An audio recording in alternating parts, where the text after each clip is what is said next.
Hello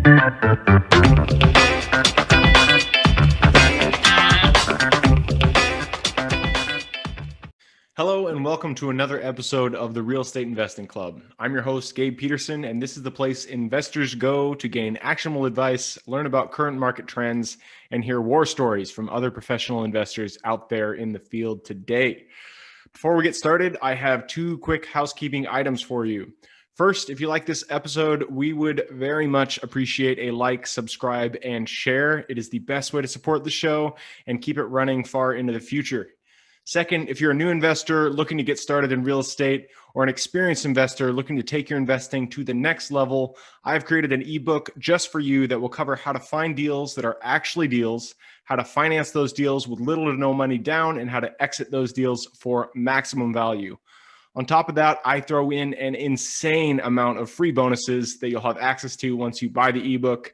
All I charge is our admin costs to keep this show running. So if you're serious about real estate investing and want to create both active and passive income as an investor, head on over to the website at therealestateinvestingclub.com and click on the button that says get the ebook in the upper right-hand corner to grab yourself a copy. With that said, let's dive right in. Today we have a very special guest with us, ready to drop some investor knowledge on you. So buckle up, grab your pen and paper, and enjoy the ride. All right. Welcome back to another episode of the Real Estate Investing Club. Today we have with us Gary Morris. Gary is a master of mobile home park marketing, so I am super excited to have him here. He has been in the mobile home park industry since October 2015 and has generated millions of website visitors for his clients' sites. He has won 2 ClickFunnels 2 Comma Club awards for selling over $1 million in a single sales funnel for the mobile home industry. He is the founder of Park Marketing, a mobile home park website and marketing agency. We are going to say mobile home park so many times in this episode. Gary, I'm super excited to have you here. How are you? Hey, I'm doing good, Gabe. How are you? I'm doing good. Good. As I mentioned before we hopped on the show, we always start with stories on the Real Estate Investing Club. So take us to the beginning. How did you get started in real estate? Yeah, boy, that's a good question. I'll tell you how basically marketing got me started. And so I have to go back to what got me started in marketing. And really, it started with building websites for a living. So it was kind of a side gig. And then I went to a marketing agency for about 14 years. But on the side, I always built websites. And they weren't always like real estate websites, but often there were quite a bit, even early on. I wasn't doing a ton. It was just a handful for friends. And then after a while, what I discovered is what people actually didn't want was necessarily a website. They just wanted more traffic. They wanted more sales. They wanted more leads.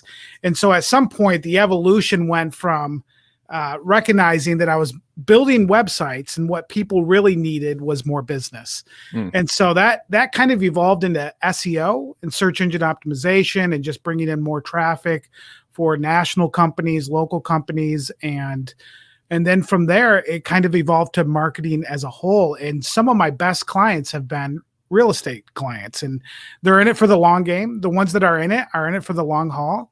And so that's kind of how my evolution into real estate really started. It started from websites to SEO to marketing as a whole. And so that's the story. It's not super glamorous, but there's some fun stories in the middle. No, I love it. And I mean, you said more business is basically like what your business is, bringing businesses more business.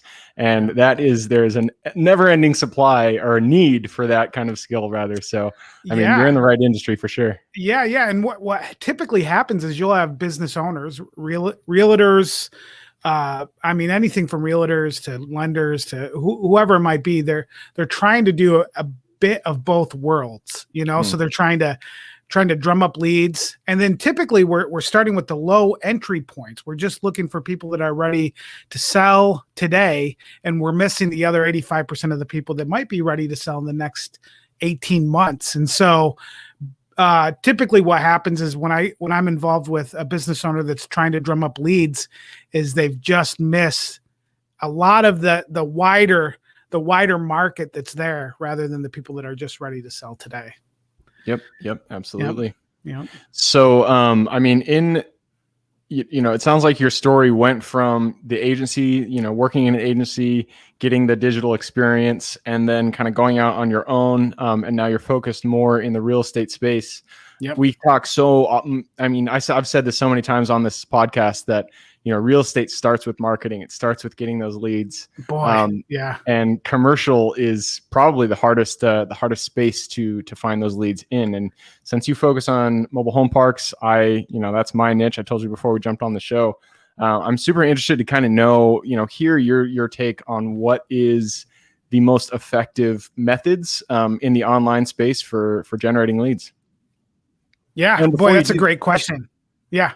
Before you do that, make sure and specify what type of lead you're generating when you give your answer. Hey, yeah, great question. So, yeah, go back to your earlier point. Marketing really is the oxygen for any business. So, and a lot of people put it in as like an expense, but really it should be an investment with a positive ROI.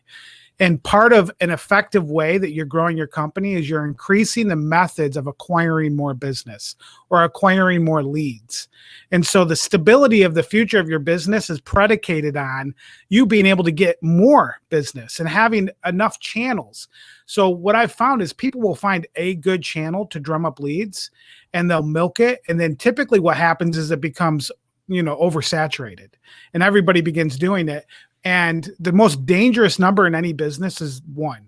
And so if you have one source to get leads, you're in a very, very problematic position. So stability is necessary, and you want to begin to utilize your marketing budget to increase different lead sources that you can get. And so that's essential for everybody to understand, just for any of us to understand that our business becomes more stable when we have channels that have positive return on their investment over time. And it costs money to find out what those channels are, especially in real estate. So some channels work and then over time they fatigue. And then you need to look at some of the other channels that you invested in over time and turn on that other channel when the other one begins to die out and update some of your offers or your sales copy or whatever it might be. But yeah, I think to that first point, marketing is absolutely critical, and it's having multiple sources to drum up business. So yeah, in terms of techniques and methodologies, boy, that's where it gets really granular, but really critical. So it all depends on what you're looking for, right? I would say the first thing to know is that you want to be getting business where people are looking to sell within the next 18 months. Typically, people are looking for parks. If we're going to talk specifically about parks, they're looking for park owners that are ready to sell today. And the strategies are all the same. They typically have their cold calling or cold emailing, and that's the typical strategy across the board.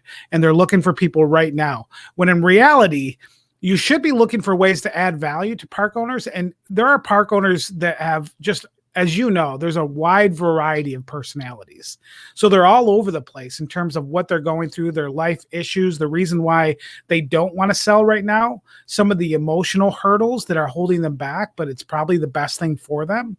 And so it's critical that we're able to answer some of those questions and add some type of value into their life to get them just into the battle. So how can we begin to start a conversation with somebody who may or may not be ready to sell right now, but might be in the next year to 2 years? And so different strategies. I mean, there are different ways, different offerings that you could utilize. I mean, obviously email, phone numbers, those are all important, but you should be looking for ways to interject or start a conversation with them, not just say, hey, are you ready to sell your park today? So what are some ways that you can nurture that lead over the course of the next 18 to 24 months? And so that needs to be important. There are different strategies to do that. One is direct mail. A lot of people have left the mailbox. The one thing that's always historically happening with marketing is when a new channel of marketing comes out, everybody assumes the old methods died, which opens up the door for people to go back to the old methods that always worked because everybody left them. So the cost to get in those have gone down, and typically no method dies. I mean, TV didn't die, radio didn't die, print didn't die. They're all still very much alive. People just have that shiny object syndrome and they just go to the next thing and they leave the last one behind. But especially with this demographic, they still go to their mailboxes. In fact, they go to their mailboxes more than almost anything. So a lot of people have left the mailboxes, which has lowered the cost of entry and has been a great opportunity for people to begin to interject or interact with some methods are like, Facebook stuff. Did I break up a little? Yep, there's a little chop there, and for everybody listening and watching, Gary's, he's battling some technical issues, so we're gonna be I can't even figure out the word, but we'll give you some time here. Don't worry. Yeah. Okay, all right, and I'll send a I'll get my translator to take it from internet lingo to choppy language to English. Perfect. So you're just talking about nurturing leads, that being one of the most important things when it comes to marketing. And I could not agree more. I mean, we've seen it. We're actually closing a deal right now. I think our acquisitions lead has been talking to this guy for, I think he said 16 months. And so you're talking like not almost 2 years, but more than a year that we've been interacting with this person, and it's finally coming to the table. So it's that kind of, nurturing that really does work. In fact, they say, like, statistically, what we've seen across the board are when people are interested in selling, you've got about 15% of the market that are ready to sell within the next, let's say, 3 months. The other 85% are 18 months or more out. So you have to have a long game vision and play. How do I get them into my channel? How do I begin a conversation so that I can nurture them over the next 18 to 24 months? Yep. Yeah. So you talked you kind of broke marketing into two buckets there. You said you got to get them into the funnel, start that conversation, and then you got to nurture them. Beginning the conversations, you mentioned direct mail works really well. I know it works across the board. We're talking about mobile home parks here. So direct mail works really well. What other methods in just beginning that conversation, what other methods have you found to be pretty effective? This is the one that's historically problematic across the board. You have to pick a market. You only have so many resources when it comes to your budget. Now, by that market, I mean, you need to begin to reduce it to some degree so that you can start to decide, who do I want to target? So that could be a state, that could be, like a region. It could be a age demographic that you begin to target. But when you send out marketing collateral, whatever that might be, and if it's so generalized that anybody can read it and it's not really speaking to anyone, your conversion rate drops down significantly. So the number one area when people actually begin to invest in marketing is they just generalize their marketing strategy, when the reality is you need to pick a market based on some commonality so that you can make your marketing collateral a bit more specific, so that when that person reads it, it actually sounds like they're speaking to them. We're always fighting that A/B pile, whether it's via email, phone, they're going to look through that. Back in the old days, they would say in direct mail, you'd have the A pile, you'd have the B pile. So they'd go to their mailbox, the B pile all went in the garbage. They'd look at their mail right over the garbage can, and the A pile would be something they'd read later. And so you want to make sure that if it's hyper generalized, it's going in the trash can. Even if we're talking email or phone, if you're just talking to them with no point of continuity or anything that's specific to who they are as people, your conversion rates just drop right off. So I would say at least look for something that's common amongst your next strategy. Now, this could be, if you're in general real estate, I mean, this could be picking a lake with lakefront homes and owning that lake and saying, I'm going to be the realtor for that lake, knowing that right now, it's out of 100 homes, maybe 15, if that, are ready to sell anytime soon. But over the next 2 years, there's going to be more. And so I want to begin to be the realtor for that lake. And then you just take that strategy, that collateral, that marketing message, and you just take it and copy it to the next one. Even your nurturing sequences, how often you communicate with them, when you call them, find out find out birthdays, send them cards that are like actual handwriting, and begin to own those markets over the long haul is where you can see some huge spikes in conversion rates. Yep. No, I love it. Specificity is super crucial. I know, with us, with my partnership, we've found that to be, we learned the hard way. Actually, we got started with Google PPC a while ago, and we saw some traction, and we were like, shoot, we could just go national. Let's just market the entire United States. Right. We're gonna get all these deals, and it just turned out like you flip the switch, and it just gets overwhelming because you don't know the area. You have the due diligence is very specific for every different market, and we ended up just kind of burning and burning our budget pretty quickly there. So we quickly learned that specificity is very, very important. You got to choose what market you're going for, and then also, like you said, what channels you should be focusing on. Yeah. So I love that. Yeah. So yeah. And I'll just say this one point. It seems overwhelming at first. It seems like it's a huge headache. Like you got to pick where you're going to market. You got to make messaging specific to that market. You got to build a little nurturing sequence or a method to follow up with them. It is a headache at first, but once you build that system then just gets copied into the next market you pick. So you only build it once. And then you just repeat and repeat and repeat. And then you tweak your messaging, tweak your print collateral, tweak your Facebook ads, whatever it might be. You just begin to tweak it and then just take it to each new market. So it's overwhelming at first, but once you do it once, you have at least some system in place that you could take to other markets.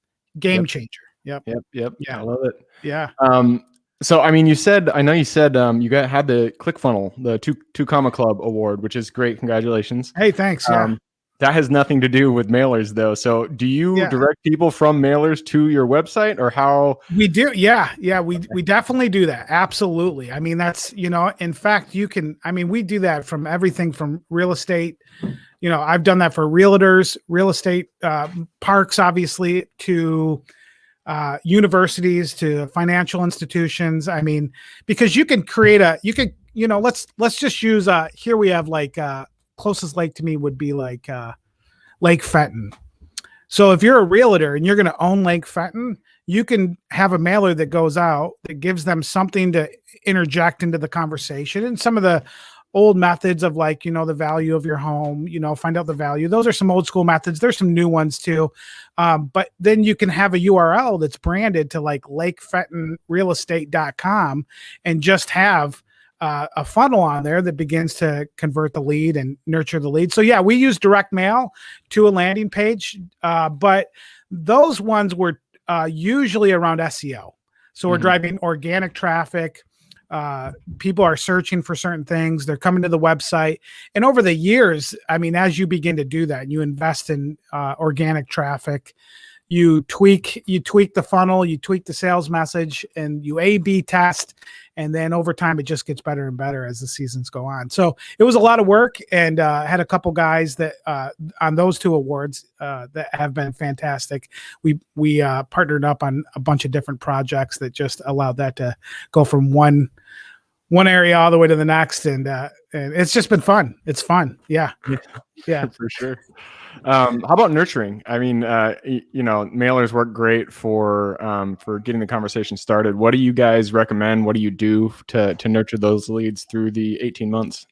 Boy, that is another great question. A lot of that is based on the lifetime value of the client, right? Okay. Even though these transactions could be one or two, but if the value of that potential client is significant, people are typically buying experiences.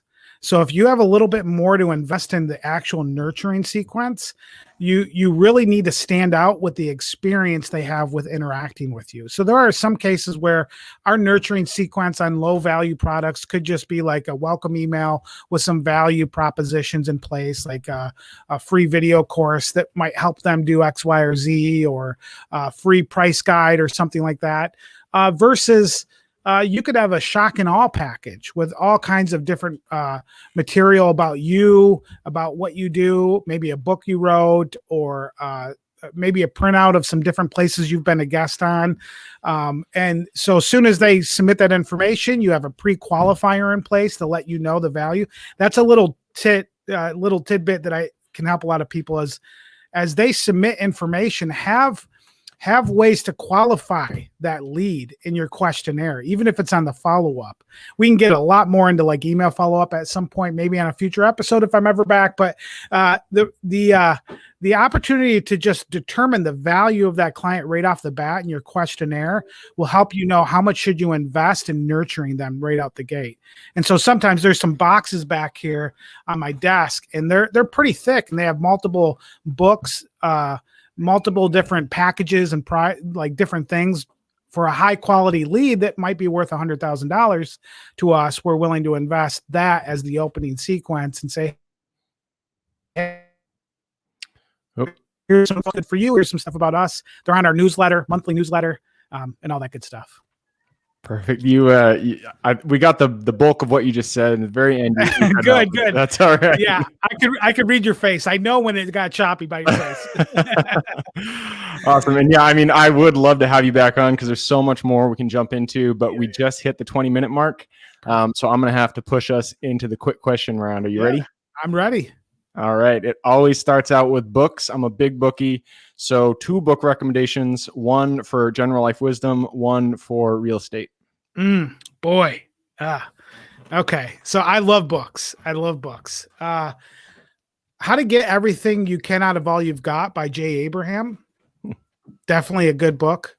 So that would be I would say that applies to real estate. It applies essentially to all areas of marketing and business.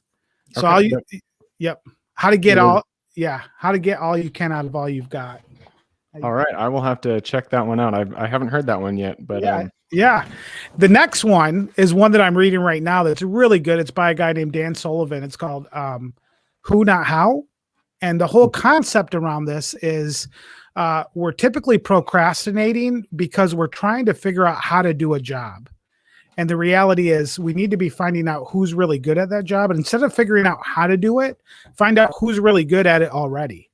And instead of like trying to fit somebody who may not be good at it and then make them do the how thing that you need to do, find somebody that loves to do that thing all the time and plug them in and then watch things just take off. So instead of finding hows, find who's. I like that. That's a really good. It's been really transformational. Yeah. And so many guests that have come on here have, taken note that real estate really is about building a team. And that just goes right into it. You have to, you as an individual can do everything within a real estate transaction, but you're not going to be the best at all those. So you got to go out there. You got to find the people who are good at those. Yes. And who can take that from your hands for sure. Absolutely. Yep. All right. Going into the next question, and this one is for your younger self. So if you could go back to the Gary who had 0 experience in real estate, in marketing, go back to him, look him in the eyes, give him one piece of advice going forward.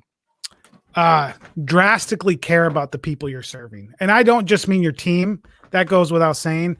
I mean the people you're actually trying to win over as clients or as a deal. Like think, how can I dramatically increase my value that I can put into their life, and just get lost in that versus getting lost in the deal, because the journey is so much more enjoyable.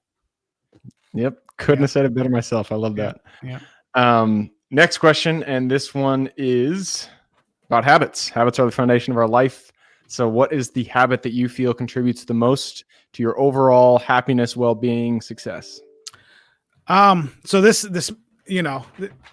isn't maybe the most politically correct thing, but hanging out with other guys, I think like sports competition.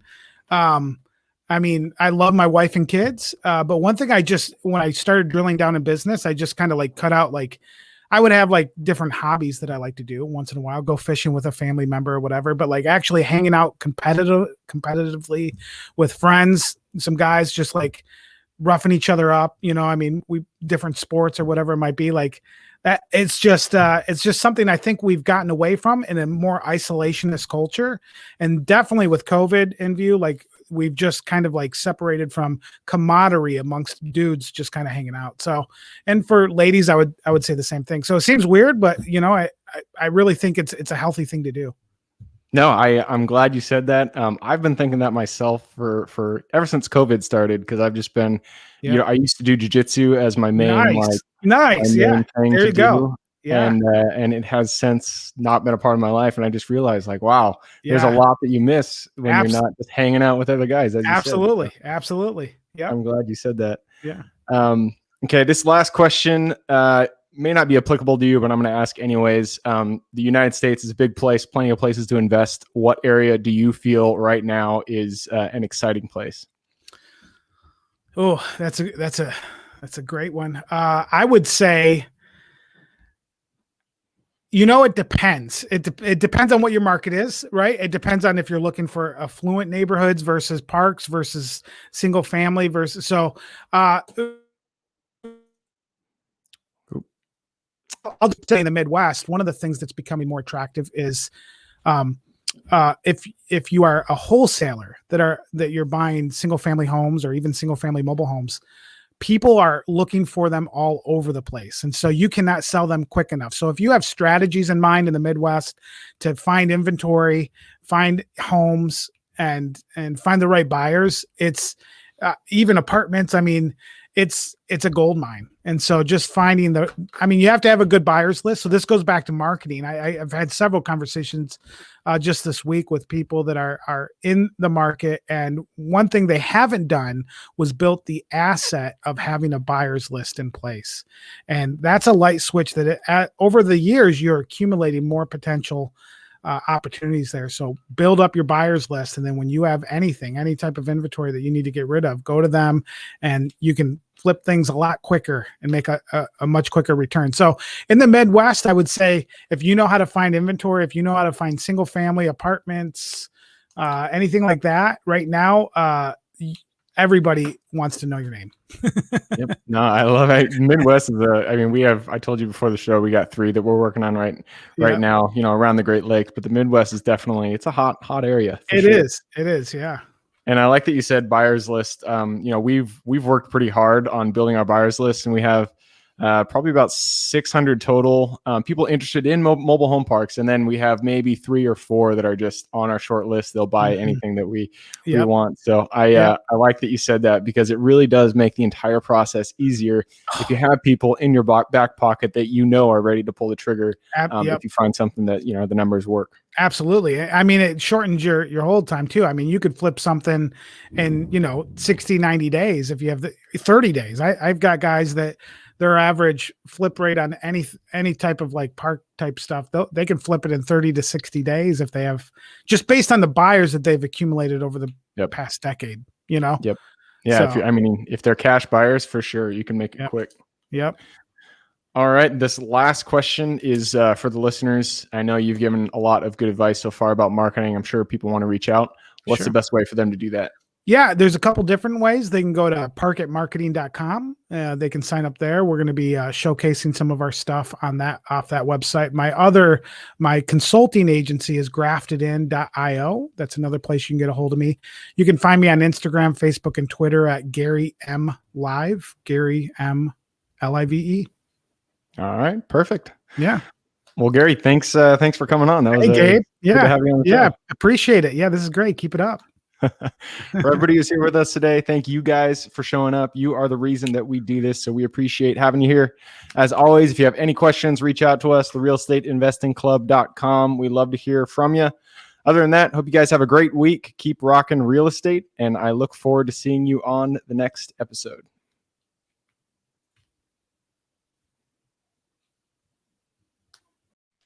Thank you for joining us for another episode of the Real Estate Investing Club. I hope you guys enjoyed the episode as much as I enjoyed putting it on, and we're able to pull some actionable advice that you can apply in your own investing today in the field. Before you go, we have a gift for you. If you're a new investor looking to get started, or an established investor looking to take your investing to the next level, I've created an ebook just for you, available on our website. This ebook will cover how I was able to create both active and passive income in real estate with very little money to start with. In it, I will address the 3 most often cited obstacles new and veteran investors run into by showing you how to find deals that are actually deals, how to finance a deal with little to no money down, and how to exit those deals for maximum value. And if you get the ebook today, I am throwing in a bundle of bonuses, 7 of them to be exact. The first one will be the off-market lead generation blueprint, which will take you through the exact systems and processes we use to generate off-market leads like clockwork, which is the most important skill when it comes to creating wealth in real estate.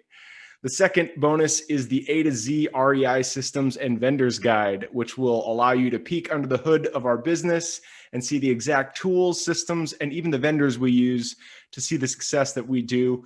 And the third bonus is the top 100 best performing keywords pack, which will give you the exact keywords we use to target motivated sellers online using PPC ads. The fourth bonus is our contracts bundle for wholesaling and renting real estate, which will give you access to all the contracts we use in the field to execute all different types of transactions. After that is the Investors Quick Analysis Calculator and Offer Tool, which will allow you to quickly calculate whether a deal is an actual deal and will allow you to create an offer automatically from those calculations. This is a lot of bonuses that I said. I'm just going to keep going down the list. Number 6 is the Investors Daily Success Tracker, which is a tracker you can use to ensure you are taking the right actions day in and day out to reach your financial goals in real estate. And the last bonus is the Wholesalers Template for Quick Assignment Cash, which will give you the templates we use to present our wholesale deals professionally and efficiently to our buyers. Whew, that is a bundle. So it's a mouthful. You get all of those bonuses for free when you download the ebook. All we charge is the admin cost to run the show.